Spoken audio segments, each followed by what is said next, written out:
Radhe Radhe. Good morning साथियों, कैसे हो आप लोग। आशा करता हूँ कि सभी बढ़िया होंगे, अच्छे होंगे। और आप लोगों को हमारे द्वारा जितने भी वीडियो डाली गई हैं वो पसंद आई होगी। अगर पसंद आई है तो लाइक और सब्सक्राइब जरूर कर दीजिएगा, ठीक है, जिससे कि आने वाली वीडियो के नोटिफिकेशन आप लोगों को मिलते रहें टाइम पे ही, और आप लोग अपनी स्टडी को कंटिन्यू करते रहें। देखो, हमने हम पढ़ रहे थे कक्षा 10 का चैप्टर नंबर 4, ठीक है, कार्बन एवं उसके यौगिक, जिसको हमने एक वीडियो में आधा देख लिया था, ठीक, आधा पढ़ लिया था। अब स्टार्ट करते हैं जो बचा हुआ था उस वाले पोर्शन को, ठीक है। देखो, हम पढ़ेंगे संतृप्त व असंतृप्त यौगिकों का निर्माण किस प्रकार से होता है, किस प्रकार से नहीं होता। देखो, संतृप्त असंतृप्त यौगिकों के निर्माण के लिए हमें 3 चरणों से गुजरना पड़ता है। कितने चरणों से गुजरना पड़ता है? 3 चरणों से गुजरना पड़ता है। और देखें, आइए चलो चलते हैं, समझते हैं, देखते हैं कैसे क्या होता है, कैसे नहीं होता। देखो, पहला चरण इसमें क्या है, कितने चरण? संतृप्त व असंतृप्त यौगिकों का निर्माण। हम क्या पढ़ रहे हैं? संतृप्त व असंतृप्त यौगिकों का निर्माण। इसके लिए हमें कितने चरणों से गुजरना पड़ता है? 3 चरणों से, जिसमें से पहला चरण है कि कार्बन परमाणुओं को एक आबंध द्वारा जोड़ना, ठीक है। कार्बन के जितने भी परमाणु होंगे, 2 हो, 3 हो, 4 हो, 10 हो, 20 हो, उनको एक आबंध के द्वारा जोड़ना, ठीक है। जैसे 1 2 3 4 कितने भी हैं, इनको इस तरीके से एक आबंध के द्वारा जोड़ना, ठीक है ना। अब देखो, अगला दूसरे नंबर का चरण क्या है। देखो कि कार्बन परमाणु की असंतुष्ट संयोजकता को, जब हमने कार्बन परमाणु को एकल आबंध के द्वारा जोड़ लिया, उसके बाद दूसरा चरण ये है कि कार्बन परमाणु की असंतुष्ट जो संयोजकता है उसको संतुष्ट करने के लिए हाइड्रोजन परमाणु का उपयोग करना। किसका उपयोग करना? हाइड्रोजन परमाणु का उपयोग करना, ठीक है। आई बात समझ में। देखो, अगला तीसरा चरण है कि हाइड्रोजन परमाणु के उपयोग के बाद भी, ठीक है, हमने हाइड्रोजन परमाणु का उपयोग कर लिया और उसके बाद भी अगर संयोजकता असंतुष्ट रहती है, संयोजकता क्या रहती है? असंतुष्ट रहती है, तो हम उसमें द्वि या त्रि आबंध लगाकर, क्या लगाकर? द्वि अथवा त्रि आबंध लगाकर उस संयोजकता को संतुष्ट कर सकते हैं, या द्वि अथवा त्रि आबंध का उपयोग करते हैं, ठीक है। यहां तक बात समझ में आई।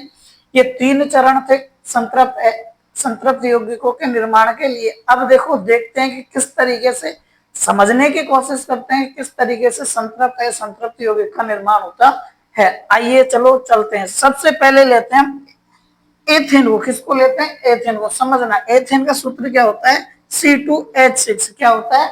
C2H6, अर्थात इसमें कार्बन के 2 परमाणु, हाइड्रोजन के 6 परमाणु होते हैं। देखो, तो हम एक एक चरण को स्टेप बाय स्टेप यूज में लेते हुए चलेंगे, ठीक है। सबसे पहला जो चरण है वो है कार्बन परमाणु को एक आबंध द्वारा जोड़ना। इसमें कार्बन के कितने परमाणु हैं? 2। तो एक आबंध के द्वारा जोड़े इनको, 1 और 2, ठीक है, हो गए। तो एक कार्बन परमाणु और दूसरा कार्बन परमाणु, एक आबंध है, एक आबंध के द्वारा मैंने इनको जोड़ दिया, ठीक है। हाइड्रोजन के कितने हैं? 6। हाइड्रोजन के कितने परमाणु हैं? 6। तो 6 जोड़ते हैं। देखो, 1 2 3, एक हाइड्रोजन का परमाणु, दूसरा हाइड्रोजन का परमाणु, तीसरा हाइड्रोजन का परमाणु, चौथा, पांचवा और छठवा, ठीक है, हो गए 6 हाइड्रोजन के परमाणु। अब ये बताओ, क्या आप लोगों ने ये पढ़ा था संतृप्त असंतृप्त यौगिक? संतृप्त यौगिक याद करो किसे कहते हैं? संतृप्त यौगिक वह होता है जिसमें एकल आबंध होता है, और असंतृप्त यौगिक वह होता है जिसमें 2 अथवा त्रि आबंध लगे हुए होते हैं। तो देखना इसमें कि इस पूरे के पूरे में कहीं आपको 2 या 3 आबंध दिखाई दे रहे हैं क्या? नहीं दे रहे हैं ना। तो ये कैसा यौगिक है? संतृप्त यौगिक। कैसा यौगिक है? संतृप्त यौगिक। हम यहां लिख सकते हैं संतृप्त यौगिक। कैसा यौगिक है? संतृप्त यौगिक। इसमें कितने चरण काम में आए? 2 चरण। पहला कौन सा? कार्बन परमाणुओं को एक आबंध द्वारा जोड़ना। दूसरा आया कि कार्बन परमाणु की असंतुष्ट संयोजकता को संतुष्ट करने के लिए हाइड्रोजन परमाणु का उपयोग करना, ठीक है। ये बात यहां तक समझ में। अब अगला देखते हैं एथीन को। किसको देखते हैं? एथीन को। काम वही करेंगे, कार्बन परमाणु को एक बंध द्वारा जोड़ेंगे। कार्बन कितने परमाणु हैं? 2, जोड़ लिया एक बंध के द्वारा। अब क्या करेंगे कि इन कार्बन की जो संयोजकता असंतुष्ट है उसको संतुष्ट करने के लिए हाइड्रोजन परमाणु का उपयोग करते हैं। तो हाइड्रोजन के परमाणु कितने हैं? 4। कितने हाइड्रोजन के परमाणु? 4 हैं। ठीक है, अब इसका उपयोग करते हैं। देखो, एक ये हो गया, दूसरा ये हो गया, तीसरा ये हो गया, चौथा ये हो गया। ठीक है, कितने हो गए भैया? 4 हुए। हुए ना या नहीं हुए? अब एक संयोजकता ये हुआ, इस कार्बन की एक संयोजकता ये अधूरी और इस कार्बन की एक संयोजकता ये अधूरी, अर्थात प्रत्येक कार्बन की कितनी संयोजकता अधूरी है? 1। कितनी अधूरी है? 1। तो हम इसके बीच में कितने आबंध लगाएंगे? 1। कितने आबंध लगाएंगे? 1। देखो, ये मैंने एक आबंध लगा दिया। ठीक है, हो गया एक आबंध लग गया। अब टोटल कितने आबंध हो गए? 2। कितने आबंध हो गए? 2। तो देखो, द्विआबंध लगा दिया, द्विआबंध हो गए। अब ये संयोजकता इसकी क्या हो गई? संतुष्ट। ठीक है, अब ये कौन सा यौगिक है? असंतृप्त यौगिक। कौन सा है? असंतृप्त यौगिक। आई बात समझ में? आगे देखो, अगला देखते हैं एथाइन को। किसको देखते हैं? एथाइन को। ठीक है, एथाइन को देखते हैं। एथाइन में इन्हीं चीजों को उपयोग में लेंगे, कार्बन परमाणुओं को एक साथ जोड़ेंगे। जोड़ लिया। ठीक है, अब हाइड्रोजन परमाणु को उपयोग करेंगे। हाइड्रोजन के कितने? 2। 1 और 1 2। ठीक है, अब देखो संयोजकता अधूरी है या नहीं है? इस वाले कार्बन की एक ये रही, एक ये रही, कितनी है? 2। और इस वाले कार्बन की एक ये रही, एक ये रही, कितनी है? 2। अर्थात प्रत्येक कार्बन की कितनी संयोजकता दूरी है? 2। ठीक है, तो कितने आबंध लगाने पड़ेंगे हमें संयोजकता को संतुष्ट करने के लिए? 2। ठीक है, तो एक ये लगा दिया, एक ये लगा दिया, कितने आबंध हो गए? 3 आबंध। कितने आबंध हो गए? 3 आबंध। अब ये त्रिआबंध बन गया। अब ये कैसा यौगिक है? असंतृप्त यौगिक। कैसा यौगिक है? असंतृप्त यौगिक। असंतृप्त यौगिक। ये इनकी संरचना बन रही है। क्या बन रही है? संरचना। ठीक है,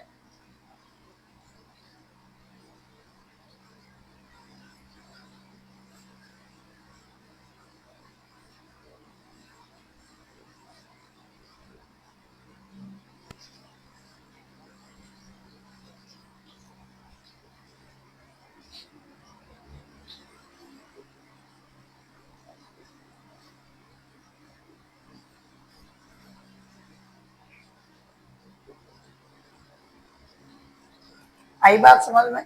अब देखते हैं ब्यूटेन को। किसको देखते हैं? ब्यूटेन को। ठीक है, ब्यूटेन की संरचना देखो क्या होती है।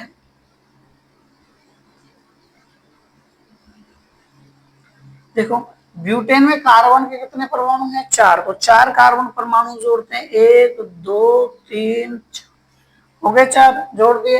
हाइड्रोजन कितने परमाणु हैं? 10 जोड़ते हैं। देखो, 1 2 3 4 5 6 7 8 9 10 लगा दो हाइड्रोजन। कैसा है? जल्दी कमेंट करके बताओ, संतृप्त है या असंतृप्त? जल्दी करो, जल्दी करो। हाँ, सही बात, संतृप्त यौगिक। कैसा यौगिक है? संतृप्त यौगिक। संतृप्त यौगिक। आई बात समझ में? स्क्रीनशॉट लो इसका।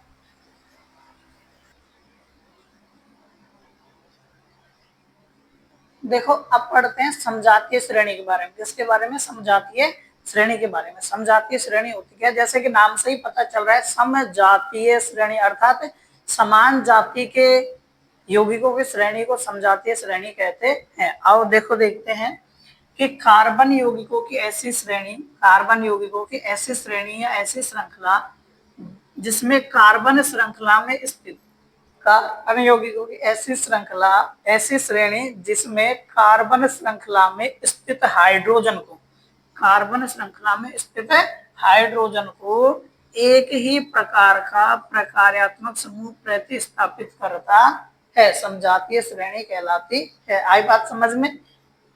कार्बन यौगिकों की श्रेणी है। ठीक है, कार्बन यौगिकों की श्रेणी जिसमें कार्बन परमाणु को या कार्बन श्रृंखला में स्थित हाइड्रोजन को, कार्बन श्रृंखला में स्थित हाइड्रोजन को एक ही प्रकार का प्रकार्यात्मक समूह प्रतिस्थापित करता है। अभी हम जो पढ़ के आ रहे हैं प्रकार्यात्मक समूह, क्लोरो है, ब्रोमो है, फ्लोरो है, आयोडो है, एल्कोहल है, कीटोन है, एल्डिहाइड है। इनमें से या तो क्लोरो हो सकता है उस पूरी की पूरी श्रृंखला में, एल्कोहल हो सकता है, कीटोन हो सकता है, या एल्डिहाइड हो सकता है। केवल होगा एक ही प्रकार का, ये नहीं कि क्लोरो आ गया फिर उसके बाद में ब्रोमो आ गया, नहीं, या एल्कोहल आ गया, ऐसा नहीं है। एग्जाम्पल के लिए देखते हैं CH3OH, C2H5OH, C3H7OH, C4H9OH। इसमें देखो लास्ट में सब में OH एल्कोहल प्रकार्यात्मक समूह उपस्थित है। तो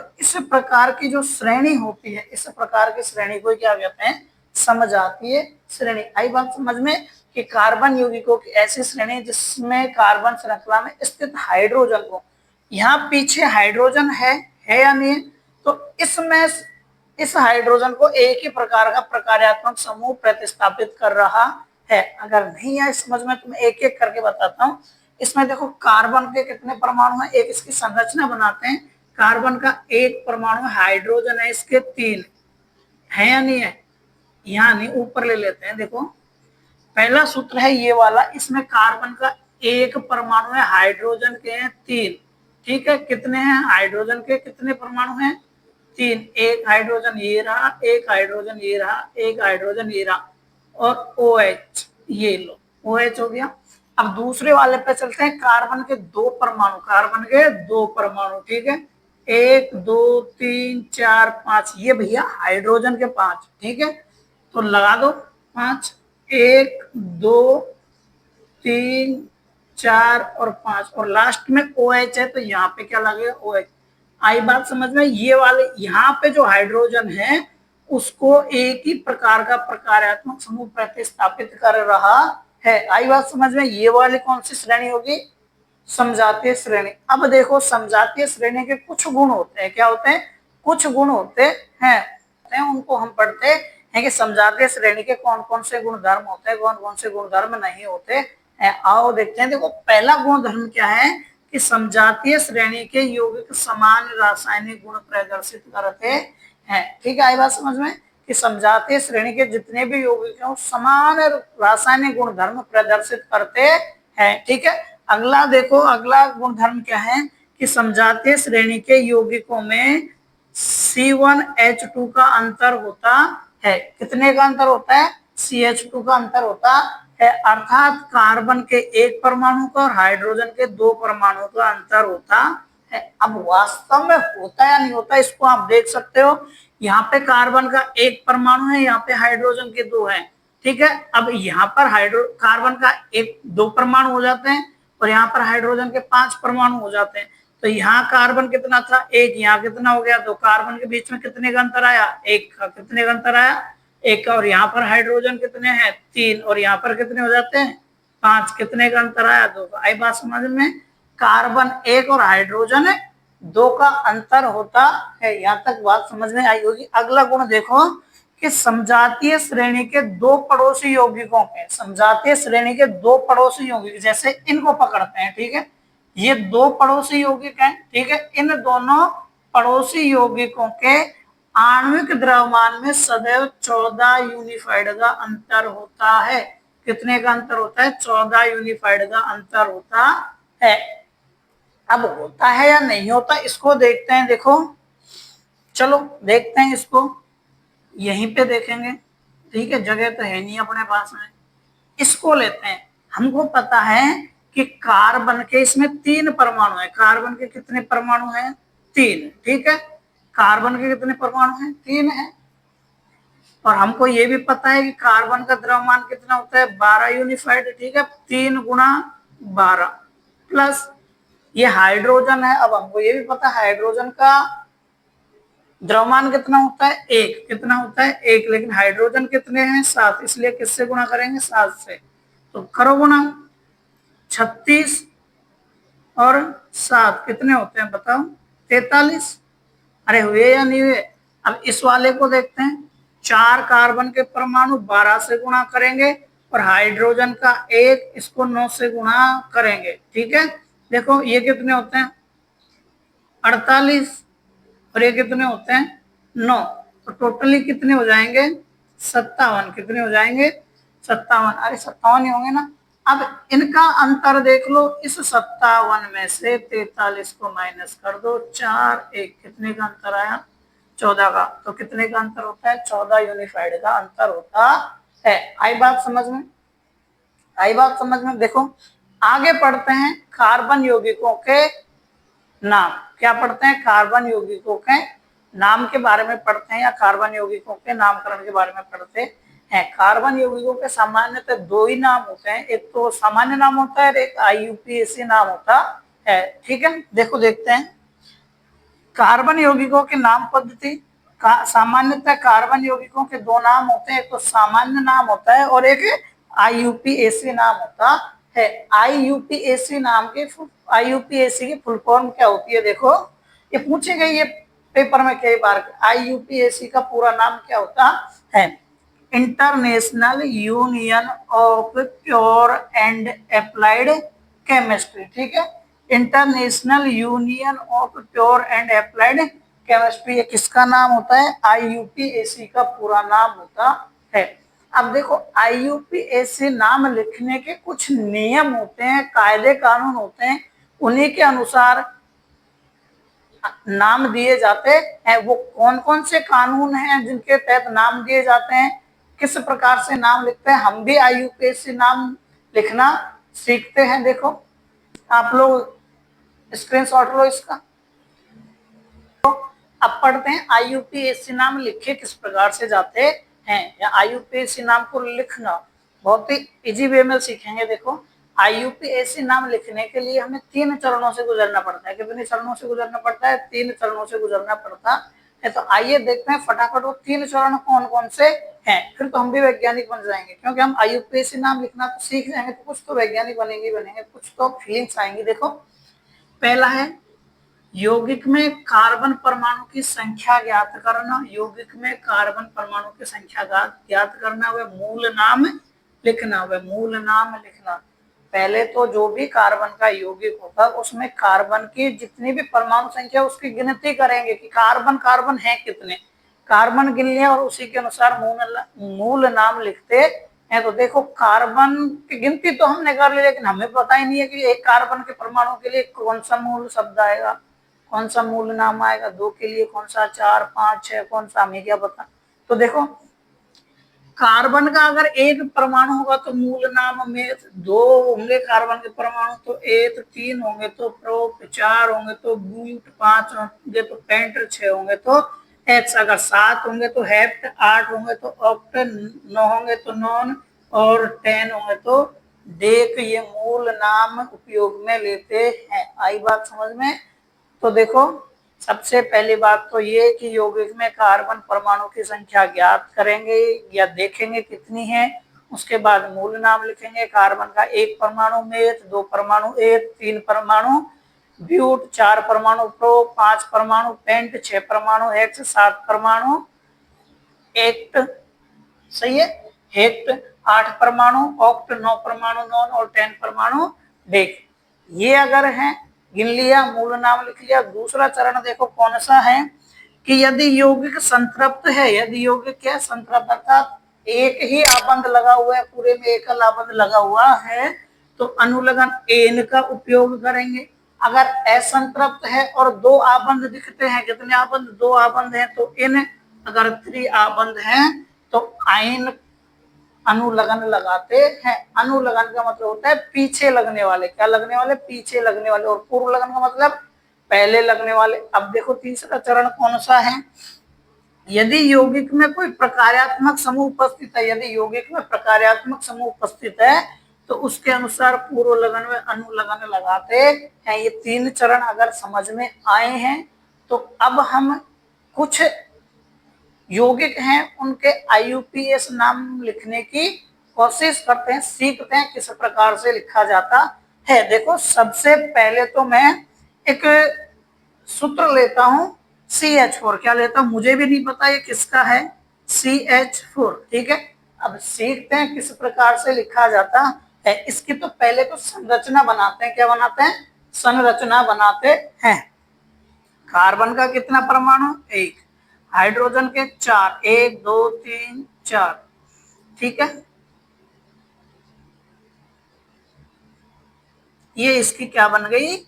संरचना। क्या बन गई? इसकी संरचना बन गई। यहां तक किसी को कोई दिक्कत नहीं होगी, होनी भी नहीं चाहिए। देखो अब हम करते क्या है कि परमाणु संख्या ज्ञात करते हैं। कार्बन का कितना परमाणु? एक। एक के लिए मूल शब्द आता है मेथ। क्या आता है? मेथ। तो ये लो, मैंने ये लिख दिया मेथ। ठीक है, प्लस का चिन्ह लगा दिया। अब देखो अगला है यौगिक संतृप्त है या असंतृप्त, ये पता करना है। देखो यहाँ भी एकल आबंध, यहाँ भी एकल आबंध, यहाँ भी एकल आबंध और यहाँ भी एकल आबंध, अर्थात यौगिक कैसा है? संतृप्त। और संतृप्त है तो अनुलग्न क्या लगाते हैं? एन। क्या लगाते हैं? एन। अब बताओ क्या बन गया? मेथेन। बना या नहीं बना? बना। आई बात समझ में? अगला लेते हैं C2H6। क्या लेते हैं? C2H6। देखो इसको बनाते हैं, इसके संरचना बनाते हैं पहले। सी 1 2 3 4 5 6। एक हाइड्रोजन, दो हाइड्रोजन, तीन हाइड्रोजन, 4 5 और 6। अब कार्बन कितने परमाणु? दो। दो के लिए कौन सा शब्द यूज में लेते हैं? एथ। कौन सा लेते हैं? एथ। और एकल आबंध है, एन है। क्या बनेगा? एथेन। क्या बनेगा? एथेन। आई बात समझ में? अब मैं आप लोगों से पूछ रहा हूं C3H8, इसका IUPAC नाम क्या होगा? जल्दी से बताओ, जल्दी जल्दी बताओ, इसका IUPAC नाम क्या होगा? जल्दी देखो कितने जल्दी बताते हो। ठीक है, इसका आप निकाल ही लेना। एक और देखो C4H10, इसका भी आप लोगों को IUPAC नाम कमेंट में बताना है। ठीक है, ये जो IUPAC नाम थे तो सीधे सीधे थे, इनमें कोई प्रकार्यात्मक या किसी भी प्रकार का प्रकार्यात्मक समूह उपस्थित है नहीं है। आप लोग ये सिंपल से IUPAC नाम लिखना तो सीख ही गए। ठीक है, अब हम थोड़ा टिपिकल की ओर चलते हैं। जो थोड़े टिपिकल है पढ़ देना, उनको सीखने की कोशिश करते हैं, जहां प्रकार्यात्मक समूह उपस्थित होते हैं। पहले आप इसका स्क्रीनशॉट लो और इन दोनों के कमेंट को करके मुझे बताना कि सर इनका नाम ये है और इनका नाम है ये है। ठीक है, देखो अब मैंने कुछ कार्बन यौगिकों की संरचना सामने बना दी है। अब हम इनके IUPAC नाम लिखने की कोशिश करते हैं। ठीक है, चलो चलते हैं। पहला चरण, इसमें पहला चरण काम में लेंगे कि कार्बन परमाणु की संख्या कितनी है? 1 2 3। कितनी है? 3। तो 3 कार्बन परमाणु के लिए किसका उपयोग करते हैं? प्रोप का। किसका उपयोग करते हैं? प्रोप का। तो मूल नाम क्या होगा? प्रोप। ठीक है, हो गया। कार्बन परमाणुओं के मध्य एकल आबंध है। कौन सा आबंध है? एकल आबंध है या नहीं है? ठीक है, एकल आबंध है। तो एकल आबंध होने पर क्या लगाते हैं? एन। क्या लगाते हैं? एन। और ये OH किसका है? OH कौन सा प्रकार्यात्मक समूह है? जल्दी बताओ, बताओ किसका? एल्कोहल का। किसका है? एल्कोहल का। तो क्या लगेगा? ऑल। क्या लगेगा? ऑल। अब क्या बनेगा बताओ? प्रोपेनॉल। क्या बनेगा? प्रोपेनॉल। क्या बनेगा? प्रोपेनॉल। आई बात समझ में? क्या बनेगा ये? प्रोपेनॉल।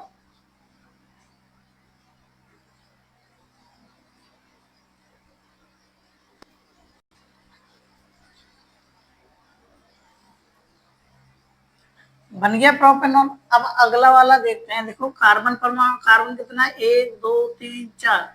तो 4 के लिए मूल नाम क्या होगा? ब्यूट। क्या नाम होगा? ब्यूट। ठीक है, ये ब्यूट हो गया। कार्बन परमाणु के मध्य एकल आबंध है तो एन लगेगा। और कौन सा प्रकार्यात्मक समूह है, जल्दी बताओ, बताओ कौन सा है? कार्बोक्सिलिक अम्ल। कौन सा है? कार्बोक्सिलिक अम्ल। क्या लगेगा? ओइक। क्या लगेगा अनुलगन? ओइक। क्या लगेगा? ओइक। अब बताओ क्या बनेगा?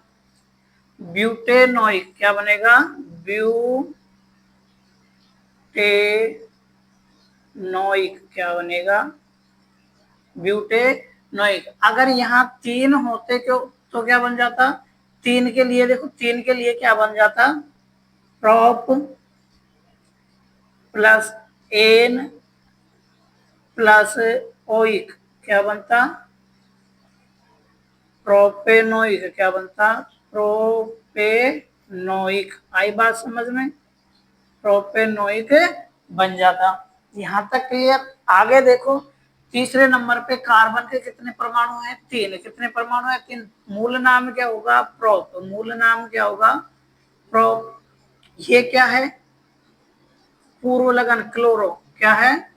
पूर्व लगन। तो पूर्व लगन में क्या लगाएंगे? क्लोरो। ठीक है। एकल आबंध है तो क्या लगेगा? एन। क्या लगेगा? एन। अब क्या बन गया? क्लोरोप्रोपेन। क्या बन गया? क्लो इसको नीचे लिख लेते हैं, क्लोरोप्रोपेन। क्या बन गया? क्लोरोप्रोपेन। आई बात समझ में? अरे आई है नहीं आई? अगला देखो, ये वाला। ठीक है, इस वाले को देखते हैं। इसमें कार्बन के कितने परमाणु हैं? 4। कितने परमाणु हैं? 4। चलो पहले आप इसको करके बताओ, कोशिश करो करने की। चलो जल्दी करो, कोशिश करो।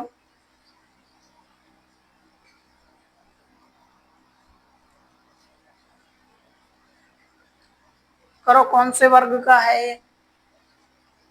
जल्दी करो, जल्दी करो।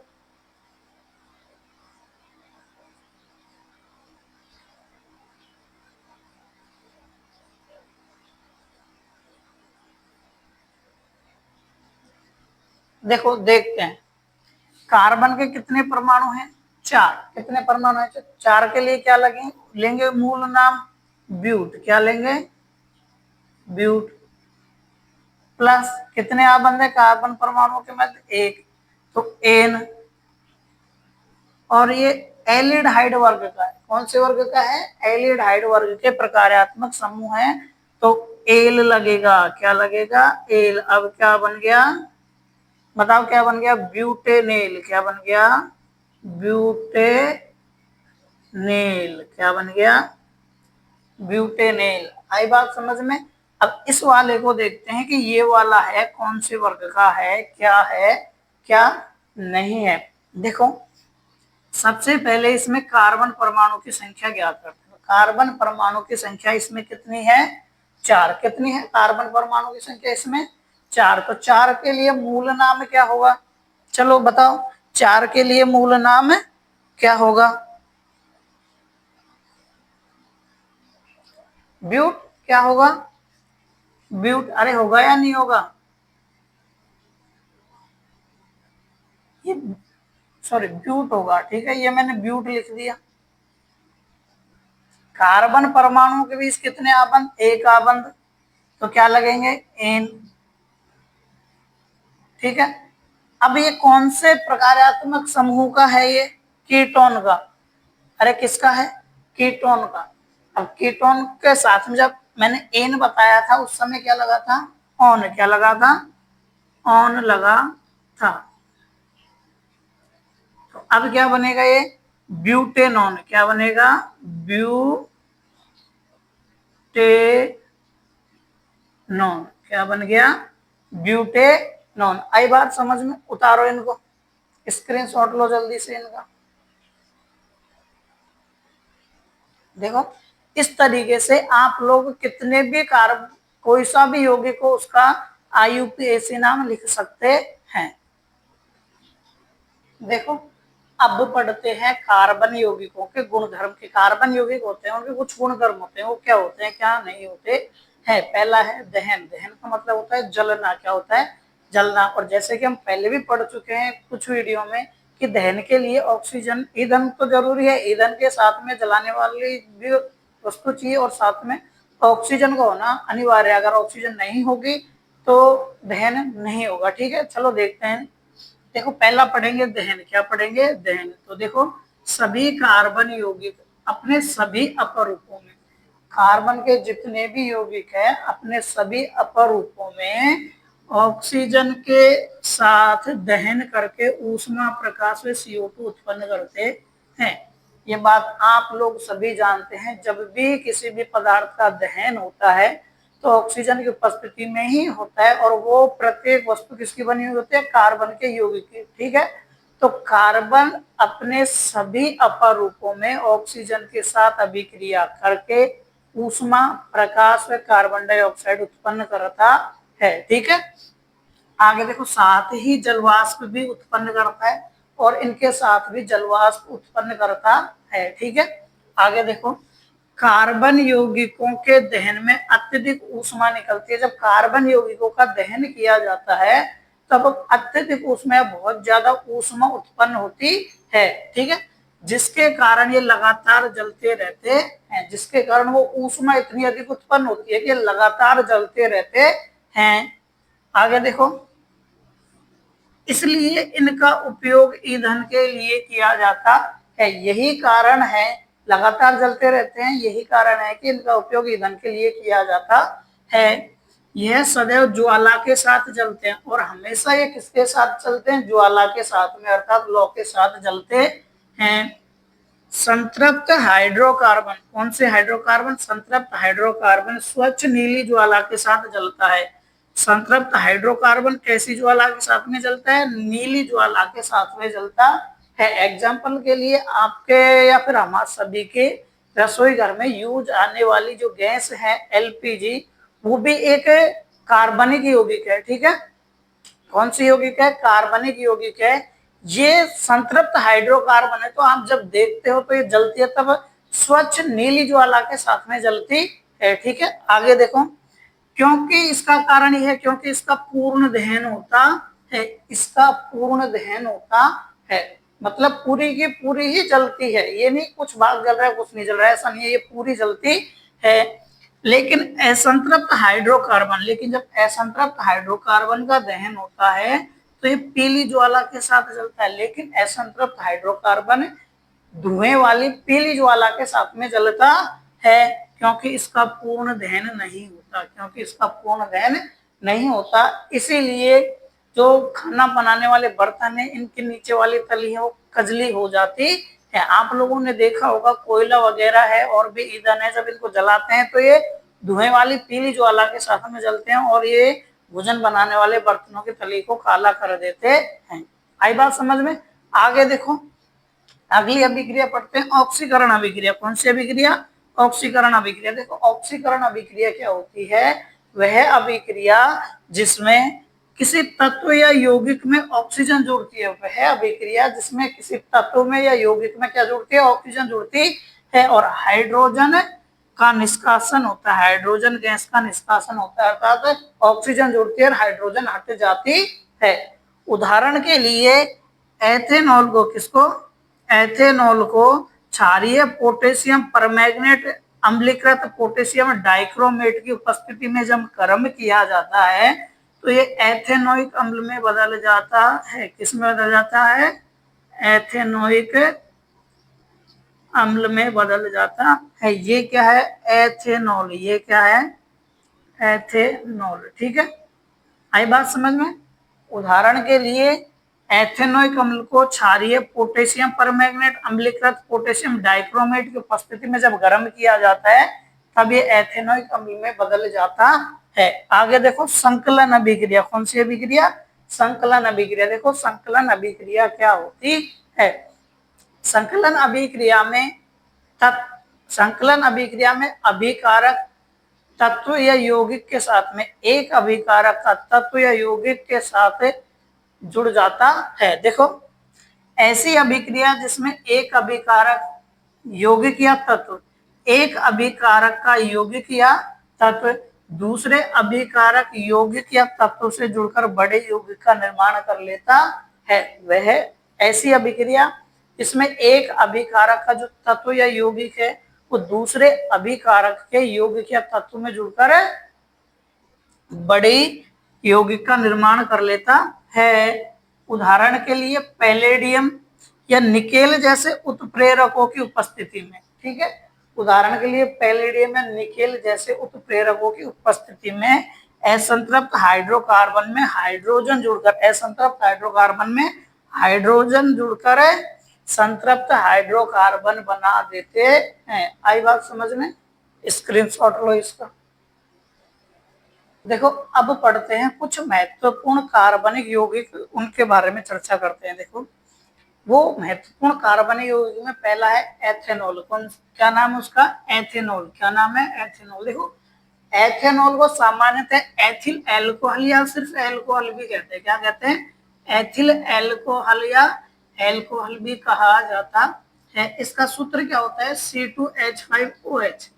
एल्कोहल का या एथेनॉल का सूत्र क्या होता है? C2H5OH होता है। और इसकी संरचना आपके सामने जो ये दिख रही है ऐसी इसकी संरचना होती है, ठीक है। इस सूत्र की ऐसी संरचना होती है। आई बात समझ में? किसके बारे में पढ़ रहे हैं? एथेनॉल के बारे में। क्या कहते हैं सामान्य नाम? एथिल एल्कोहल या फिर एल्कोहल भी कहते हैं, ठीक है। इसका रासायनिक सूत्र होता है C2H5OH, ठीक है, C2H5OH। आई बात समझ में? आगे देखो इसका निर्माण किस प्रकार से किया जाता है। देखो निर्माण किस प्रकार से प्राप्त किया जाता, निर्माण किस प्रकार से होता है कि गन्ने के रस से प्राप्त शीरा, गन्ने के रस से जो शीरा प्राप्त होता है उसके किण्वन से इसको प्राप्त किया जाता है। आई बात समझ में? आगे देखो इसके भौतिक गुण कौन कौन से हैं। पहला तो ये कि ये कमरे के ताप पर द्रव अवस्था में पाया जाता है। कौन सी अवस्था में पाया जाता है? द्रव अवस्था में पाया जाता है। इसका गलनांक व क्वथनांक कम होता है। इसका गलनांक व क्वथनांक कितना होता है? कम होता है। गलनांक लगभग 156 डिग्री केल्विन, क्वथनांक 351 डिग्री केल्विन होता है, ठीक है। ये इसका गलनांक व क्वथनांक होता है। आगे देखो तीसरा गुण क्या है इसका कि इसे जल में किसी भी अनुपात में मिलाया जा सकता है। आप लोग एल्कोहल का उपयोग या शराब का उपयोग करने वालों को देखते हो कि जब वो पीते हैं तो उसको जल में किसी भी अनुपात में मिला सकते हैं। कोई लिमिट नहीं है कि अनुपात इतना होना चाहिए, किसी भी अनुपात में मिलाया जा सकता है। आगे देखो अब पढ़ते हैं इसके कुछ रासायनिक गुणों के बारे में। इसके बारे में भौतिक गुण तो हमने पढ़ लिए कि ये कमरे के ताप पर द्रव होता है, गलनांक क्वथनांक कम होता है, जल में किसी भी अनुपात में मिलाया जा सकता है। लेकिन इसके कुछ रासायनिक गुण धर्म भी होते हैं, उनको पढ़ते हैं। देखो पहला है सोडियम के साथ अभिक्रिया। एथेनॉल के किसके साथ में अभिक्रिया? सोडियम के साथ में अभिक्रिया। देखो एथेनॉल की जब सोडियम के साथ में अभिक्रिया करवाई जाती है या एथेनॉल की जब सोडियम के साथ में अभिक्रिया करवाई जाती है तब सोडियम एथोक्साइड व हाइड्रोजन गैस प्राप्त होती है। सोडियम एथोक्साइड व हाइड्रोजन गैस प्राप्त होती है। क्या प्राप्त होती है? सोडियम एथोक्साइड व हाइड्रोजन गैस प्राप्त होती है। दोबारा सुनिए, इसको लिख लेना, ठीक है, कि एथेनॉल की अभिक्रिया जब सोडियम के साथ करवाई जाती है तब सोडियम एथोक्साइड व हाइड्रोजन गैस प्राप्त होती है। यहाँ उत्पन्न हाइड्रोजन गैस या इस अभिक्रिया में उत्पन्न हाइड्रोजन गैस जो है वो चढ़ चढ़ की आवाज के साथ या फटफट की आवाज के साथ जलती है, जिसे क्या कहते हैं? पॉप ध्वनि। क्या कहते हैं? जिसे पॉप ध्वनि कहते हैं। आई बात समझ में? एक बार वापस देख लो रासायनिक गुण। सोडियम के साथ में एथेनॉल की अभिक्रिया, एथेनॉल की अभिक्रिया जब सोडियम के साथ करवाई जाती है तब सोडियम एथोक्साइड व हाइड्रोजन गैस प्राप्त होती है। इस अभिक्रिया के दौरान उत्पन्न हाइड्रोजन गैस चढ़ चढ़ की आवाज के साथ में जलती है। आई बात समझ में? आगे देखो निर्जलीकरण अभिक्रिया। कौन सी अभिक्रिया? निर्जलीकरण अभिक्रिया। आई बात समझ में? देखो निर्जलीकरण अभिक्रिया क्या है? एथेनॉल को, किसको? एथेनॉल को जब सांद्र सल्फ्यूरिक अम्ल के साथ में, एथेनॉल को जब सांद्र सल्फ्यूरिक अम्ल के साथ में 443 डिग्री केल्विन पर गर्म किया जाता है। एथेनॉल को सांद्र सल्फ्यूरिक अम्ल के साथ में 443 डिग्री केल्विन पर जब गर्म किया जाता है तब ये एथीन में जल में बदल जाता है, या तब एथीन में जल का निर्माण होता है। इसे ही निर्जलीकरण अभिक्रिया कहते हैं, अर्थात हाइड्रोजन के साथ में जल और ऑक्सीजन और जुड़कर जल में कन्वर्ट हो जाता है। आई बात समझ में? कौन सी अभिक्रिया? निर्जलीकरण अभिक्रिया। इसमें क्या होता है कि एथेनॉल को जब सांद्र सल्फ्यूरिक अम्ल के साथ में 443 डिग्री केल्विन पर गर्म किया जाता है तब एथीन में बदल जाता है और साथ ही जल का निर्माण होता है। यहाँ तक बात समझ में आई? एक बार वापस बोल रहा हूँ, इसको लिख लेना। निर्जलीकरण अभिक्रिया, एथेनॉल को सांद्र सल्फ्यूरिक अम्ल के साथ में 443 डिग्री पर गर्म करने पर ये एथीन में जल में बदल जाता है। इसे ही निर्जलीकरण अभिक्रिया कहते हैं। आई बात समझ में? आगे देखो, इसके उपयोग किस किस में इसका उपयोग किया जा सकता है? किसका? एथेनॉल का। किसका उपयोग? एथेनॉल का उपयोग औषधि में इसका उपयोग किया जाता है, कफ सिरप, टॉनिक वगैरह इनमें इसका उपयोग किया जाता है। इसके अलावा ईंधन के रूप में इसका उपयोग किया जाता है, औद्योगिक विलायकों के रूप में इसका उपयोग किया जाता है, और नशीले पेय पदार्थ आप लोग जानते ही हो, जो पीने वाले हैं नशीले पेय पदार्थ, उसमें इस एल्कोहल का उपयोग किया जाता है। आई बात समझ में? आगे पढ़ते हैं। देखो विकृत एल्कोहल, क्या पढ़ते हैं? विकृत एल्कोहल। देखो इस एथेनॉल का उपयोग मुख्य रूप से औद्योगिक विलायकों के रूप में किया गया था। उद्योग के लिए इसको विकसित किया गया था, बनाया गया था, लेकिन लोग बागों ने क्या किया, इसका दुरुपयोग करना शुरू कर दिया, इसको पीने लग गए। अब इसके दुरुपयोग को कम करने के लिए इसमें मेथेनॉल जैसा एक रंजक, मेथेनॉल जैसा एक पदार्थ मिला दिया जाता है, जिसके कारण ये जहर में कन्वर्ट हो जाता है। क्या हो जाता है? जो मेथेनॉल होता है वो जहरीला पदार्थ होता है, वो मिलाने के बाद क्या होता है कि ये जहरीला हो जाता है। इसका पता लगाने के लिए इसमें रंजक मिलाया जाता है, जिसके कारण इसका रंग क्या हो जाता है? नीला हो जाता है। जब व्यक्ति इसको पीता है तो ये शरीर के अंदर जाने के बाद में, जैसे अंडे को बॉईल करते हैं तब वो पककर वो एक जगह चिथड़ा सा हो जाता है, उसी तरीके से हमारे अंदर जा करके खून को जमा देता है। आई बात समझ में? देखो देखते हैं विकृत एल्कोहल, किसके बारे में पढ़ेंगे? विकृत एल्कोहल के बारे में। देखो औद्योगिक उपयोग के लिए तैयार एथेनॉल का दुरुपयोग रोकने के लिए, औद्योगिक के उपयोग के लिए इसको तैयार किया गया था। इसके दुरुपयोग को रोकने के लिए इसमें मेथेनॉल जैसा जहरीला पदार्थ मिला दिया जाता है। मेथेनॉल जैसा जहरीला पदार्थ मिला दिया जाता है, जिससे ये पीने योग्य नहीं रहता। इसे ही विकृत एल्कोहल कहते हैं। आई बात समझ में? इसे क्या कहते हैं? विकृत एल्कोहल कहते हैं। अब विकृत एल्कोहल जहरीला पदार्थ तो मिला दिया, लेकिन इसका पता कैसे चलेगा कि इसमें जहरीला पदार्थ मिलाया है या नहीं मिलाया है? इसके लिए क्या करते हैं, इसमें एक रंजक मिला देते हैं, जिसके कारण इसका रंग कैसा हो जाता है? नीला हो जाता है। या फिर मेथेनॉल ना मिला करके इसमें सीधे ही रंजक मिला दिया जाता है, जिसके कारण इसका रंग नीला हो जाता है और ये पीने योग्य नहीं रहता है। आप लोग स्क्रीनशॉट लो इसका।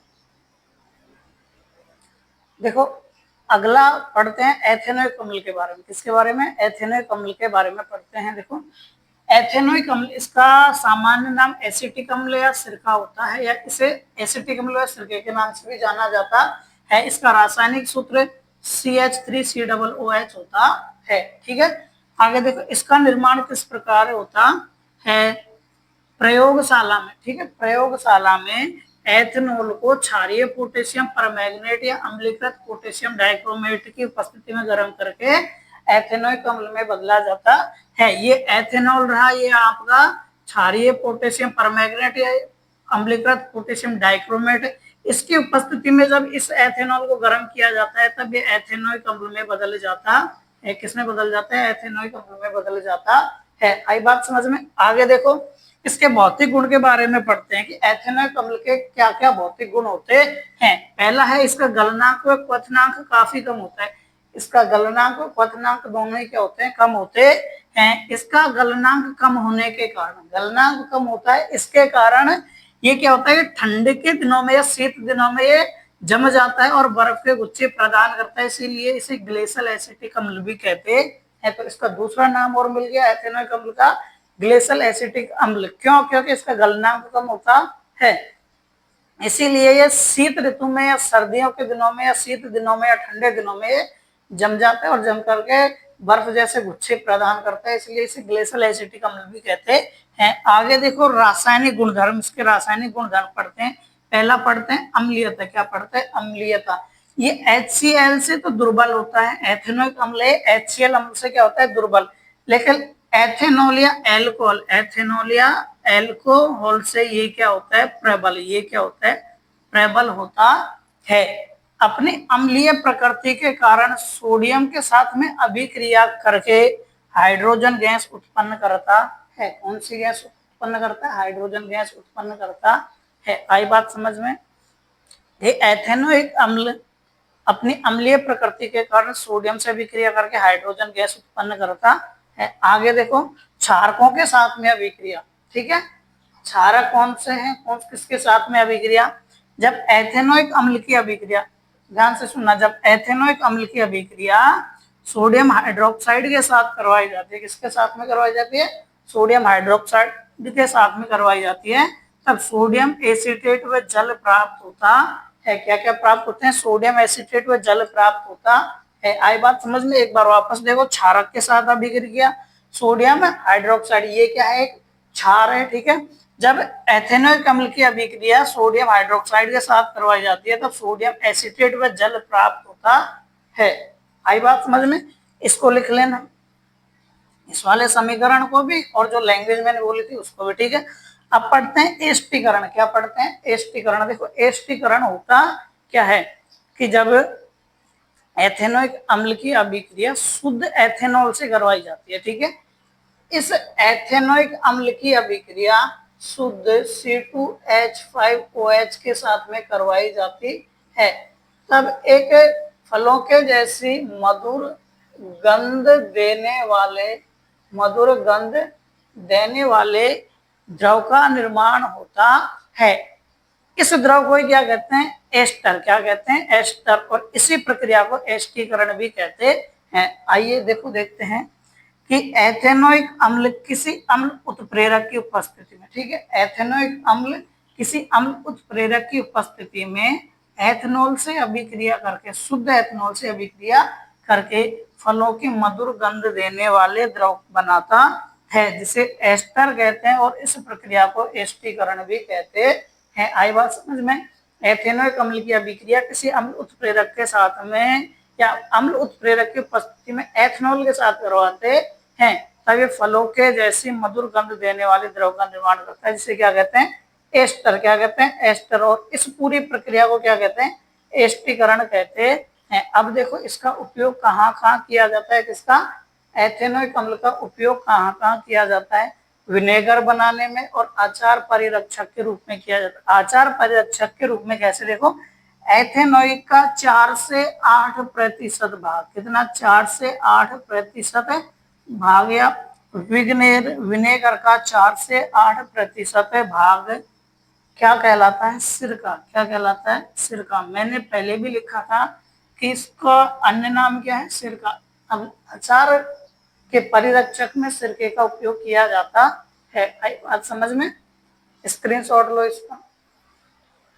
अब पढ़ते हैं साबुन के बारे में। किसके बारे में पढ़ते हैं? साबुन के बारे में पढ़ते हैं। देखो साबुन क्या होता है कि लंबी कार्बन श्रृंखला वाले या लंबी श्रृंखला वाले कार्बोक्सिलिक लवणों के सोडियम व पोटेशियम लवण होते हैं। ठीक है, सोडियम व पोटेशियम लंबी श्रृंखला वाले कार्बोक्सिलिक अम्लों के सोडियम व पोटेशियम लवण होते हैं। देखो देखते हैं, साबुन लंबी श्रृंखला वाले कार्बोक्सिलिक अम्लों के सोडियम व पोटेशियम लवण होते हैं। इनका रासायनिक सूत्र RCOO Na+ होता है। क्या होता है?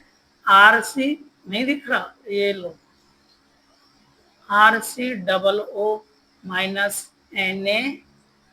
होता है। बात समझ में? देखो इनका निर्माण किस प्रकार से होता है? जो जंतुओं की वसा है या फिर वनस्पति तेल है, इसको सोडियम हाइड्रोक्साइड के साथ में गर्म करके इसका निर्माण किया जाता है। आई बात समझ में? इसे क्या कहते हैं? साबुनीकरण प्रक्रिया। देखो साबुन बनाने की प्रक्रिया को साबुनीकरण प्रक्रिया कहते अब ये साबुन बनता कैसे है, जंतुओं की वसा है या वनस्पति तेल है, ठीक है। इसको सोडियम हाइड्रोक्साइड NaOH के साथ में गर्म किया जाता है और किसका निर्माण हो जाता है, साबुन का निर्माण हो जाता है। अब आगे देखिए कि साबुन के अणु की संरचना, साबुन का जो अणु होता है इसकी संरचना कैसी होती है। देखो साबुन के अणु के दो सिरे होते हैं, कितने सिरे होते हैं, दो सिरे होते हैं, ठीक है। और दोनों सिरों के अलग अलग गुण होते हैं, दोनों सिरों के अलग अलग गुण होते हैं। देखो देखते हैं, साबुन के अणु के दो सिरों के भिन्न भिन्न गुणधर्म होते हैं। साबुन का अणु है उसके दो सिरे होते हैं और दोनों के अलग अलग गुणधर्म होते हैं। पहला सिरा जिसे जल विरागी सिरा कहते हैं, पहला सिरा जिसे जल विरागी सिरा कहते हैं, यह अनआयनिक सिरा होता है। कौन सा सिरा होता है, अनआयनिक, अर्थात इस पर किसी प्रकार का कोई आयन नहीं होता, जो जल विरागी होता है। दूसरा आयनिक सिरा जिसे जलरागी सिरा कहा जाता है, और जो दूसरा सिरा होता है वो आयनिक होता है जिसे जलरागी कहा जाता है। जल विरागी सिरा अर्थात अनआयनिक सिरा, कौन सा सिरा, जल विरागी सिरा, जल में अघुलनशील होता है, जल विरागी, जल से विराग करने वाला, जल विरागी, ठीक है, जल से दूर रहने वाला। जल में तो अघुलनशील होता है जल विरागी, तेल में घुलनशील होता है, तेल में क्या होता है, घुलनशील होता है, जबकि जो जल रागी भाग है ये जल में घुलनशील होता है। यहाँ तक बात समझ में आई, साबुन के अणु का निर्माण समझ में आया, ठीक है। साबुन के अणु के दो सिरे होते हैं और दोनों के अलग अलग गुणधर्म होते हैं। पहला सिरा जल विरागी होता है, ये अनआयनिक होता है। दूसरा सिरा जलरागी होता है, ये आयनिक होता है। जल विरागी जल में अघुलनशील और तेल में घुलनशील होता है, जबकि जलरागी जल में घुलनशील होता है। अब पढ़ते हैं मिसेल का निर्माण, किसका निर्माण पढ़ते हैं, मिसेल का निर्माण। इससे पहले आप इसका स्क्रीनशॉट लो। देखो अब पढ़ते हैं साबुन सफाई कैसे करता है या मिसेल का निर्माण किस प्रकार से होता है, पढ़ते हैं इसके बारे में। देखो देखते हैं साबुन सफाई कैसे करता है, मिसेल का निर्माण कैसे होता है। देखो जब साबुन जल की सतह पर होता है तब अपने आप को इस प्रकार से व्यवस्थित कर लेता है।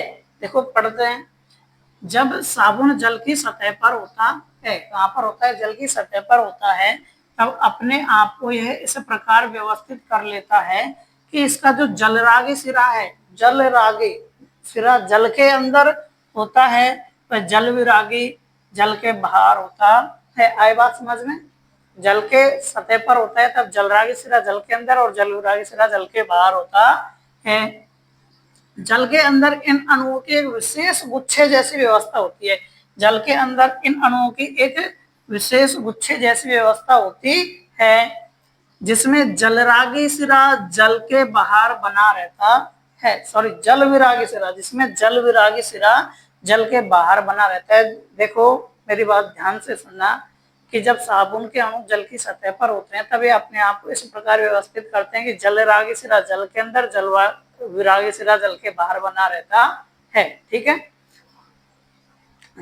जल के अंदर इनकी इस प्रकार की व्यवस्था होती है, या एक विशेष व्यवस्था होती है जो गुच्छे जैसी होती है, कैसी होती है, गुच्छे के जैसी एक विशेष व्यवस्था होती है, ठीक है। आगे देखो, जिसमें जल विरागी सिरा जल के बाहर बना हुआ होता है, इस व्यवस्था में जल विरागी पूंछ गुच्छे के आंतरिक हिस्से में होती है। जो जल विरागी पूंछ होती है, गुच्छा है, देखो यहाँ पर ये जैसे गुच्छा सा बन रहा है, इस गुच्छे के आंतरिक हिस्से में होती है। ये जो गुच्छा है ना, ये वाला गुच्छा दिख रहा है ना, ये जल विरागी है। कौन सा भाग है ये, देखो सॉरी ये गलत ले लिया यहाँ से, ये होगा जल विरागी, कौन सा होगा, ये वाला जल विरागी सिरा ये, और ये जो ऊपर है ये वाला जल रागी।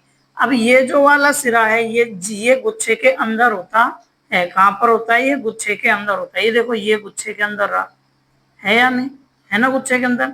तो जल विरागी सिरा है जो कहाँ रहता है, गुच्छे के अंदर रहता है या गुच्छे के आंतरिक हिस्से में रहता है, तथा इसका जल विरागी सिरा गुच्छे की सतह पर होता है। और ये जो जल रागी सिरा है ये वाला, ये गुच्छे की सतह पर होता है, अर्थात गुच्छे के ऊपर होता है। आई बात समझ में, क्या होता है, गुच्छे के ऊपर होता है। इस संरचना को मिसेल कहते हैं। इस संरचना को क्या कहते हैं, मिसेल कहते हैं। यहाँ तक बात समझ में आई या नहीं आई? नहीं आई, कोई बात नहीं, एक बार वापस ध्यान से देखते हैं। देखो पहले सुनो ध्यान से कि साबुन के जो अणु होते हैं जल की सतह पर होते हैं, तब अपने आप को इस प्रकार से व्यवस्थित करते हैं कि जलरागि सिरा जल के अंदर और जल विरागी सिरा जल के बाहर होता है। यहाँ तक तो बात समझ में आ गई। जल रागी जल के अंदर, जल विरागी जल के बाहर होता है। जल के अंदर इन अणुओं की एक विशेष व्यवस्था होती है। जल के अंदर जो साबुन के अणु हैं इनकी एक विशेष व्यवस्था होती है। ठीक है, अब विशेष व्यवस्था क्या होती है, गुच्छे के जैसी एक व्यवस्था होती है। क्या होती है, गुच्छे जैसा व्यवस्था करते हैं ये। ठीक है, जिसमें जल विरागी सिरा जल के बाहर बना रहता है, गुच्छे के अंदर एक गुच्छे जैसी व्यवस्था होती है जिसमें जल विरागी सिरा जल के बाहर बना रहता है। और जलरागी जो सिरा है, कौन सा, जलरागी जो सिरा है ये गुच्छे के सतह पर होता है। कहां पर होता है, गुच्छे की सतह पर होता है। और जल विरागी गुच्छे के आंतरिक हिस्से में होता है। इसे क्या कहते हैं, मिसेल कहते हैं। और मिसेल के रूप में साबुन स्वच्छ करने में सक्षम होता है, क्योंकि तेलीय मैल मिसेल के केंद्र में एकत्र हो जाता है। और यह मिसेल की संरचना का नामांकित चित्र है। ये मिसेल की संरचना का चित्र है, आप लोगों को समझ में आया होगा। ठीक है, देखो स्क्रीनशॉट लो इसका। देखो अब पढ़ते हैं अपमार्जक के बारे में। किसके बारे में, अपमार्जक के बारे में। देखो अपमार्जक क्या होता है, चलो अपमार्जक को पढ़ने से पहले हम ये जानते हैं कि जब कभी कभी हम अत्यधिक कठोर जल के साथ में नहाते हैं तब कुछ अघुलनशील पदार्थ या कपड़े धोते हैं, तब अघुलनशील पदार्थ हमारे शरीर या कपड़ों पर चिपक सा जाता है। ठीक है, चिपकता है नहीं चिपकता, जिससे कि कपड़े साफ नहीं निकलते, हमारे शरीर में अजीब सा चिपचिपाहट सा हो जाता है। इस समस्या से निजात पाने के लिए हम क्या करते हैं कि साबुन ज्यादा लगाते हैं। अब साबुन ज्यादा लगाते हैं तो साबुन झाग उत्पन्न नहीं करता। ठीक है, तो इस समस्या से निजात पाने के लिए हम अपमार्जक का उपयोग करते हैं। किसका उपयोग करते हैं, अपमार्जक का उपयोग करते हैं। अभी अपमार्जक क्या होता है, देखो अपमार्जक लंबी श्रृंखला वाले सल्फोनिक व अमोनियम के लवण होते हैं। ठीक है, जो क्लोराइड और ब्रोमाइड आयनों के साथ में मिलकर बने हुए होते हैं। अब देखते हैं कि अपमार्जक लंबी श्रृंखला वाले सल्फोनिक या अमोनियम लवण होते हैं। ठीक है, अपमार्जक क्या होते हैं, लंबी श्रृंखला वाले सल्फोनिक या अमोनियम लवण होते हैं जो क्लोराइड या ब्रोमाइड आयनों के साथ बनते हैं। जो क्लोराइड या ब्रोमाइड आयनों के साथ में बनते हैं। ये कठोर जल में उपस्थित कैल्शियम व मैग्नीशियम लवणों के साथ घुलनशील पदार्थ नहीं बनाते हैं। अर्थात कठोर जल में उपस्थित जो कैल्शियम है, मैग्नीशियम है, इनके साथ में मिलकर के अघुलनशील पदार्थ नहीं बनाते हैं। जब हम साबुन वगैरह लगाते हैं तब ये कैल्शियम व मैग्नीशियम के साथ मिलकर के अघुलनशील पदार्थ बना लेते हैं, जो कि हमारे शरीर और कपड़ों पर चिपक जाता है, जबकि अपमार्जक ऐसा नहीं करते हैं। देखो, अतः अपमार्जक कठोर जल में भी प्रभावी होते हैं। अपमार्जक कठोर जल में भी इसलिए प्रभावी होते हैं क्यों, क्योंकि ये कैल्शियम व मैग्नीशियम के साथ मिलकर के घुलनशील पदार्थ नहीं बनाते हैं। ठीक है, अपमार्जक को साबुन रहित साबुन भी कहते हैं। अपमार्जक को क्या कहते हैं, साबुन रहित साबुन भी कहते हैं। देखो अब हमारा जो चौथा चैप्टर है ये पूर्ण रूप से कंप्लीट हो चुका है। शायद आप लोगों को समझ में आया होगा, और समझ में नहीं आया तो वीडियो को 1 बार 2 बार 3 बार देख लीजिएगा। अगर फिर भी समझ में नहीं आता तो जो चीज जहां समझ में नहीं आई उसको कमेंट करके बताना कि सर यहाँ से समझ में नहीं आ रहा, ये चीज समझ में नहीं आ रही, तो मैं आप लोगों को और भी अच्छे तरीके से समझाने की कोशिश करूंगा। ठीक है।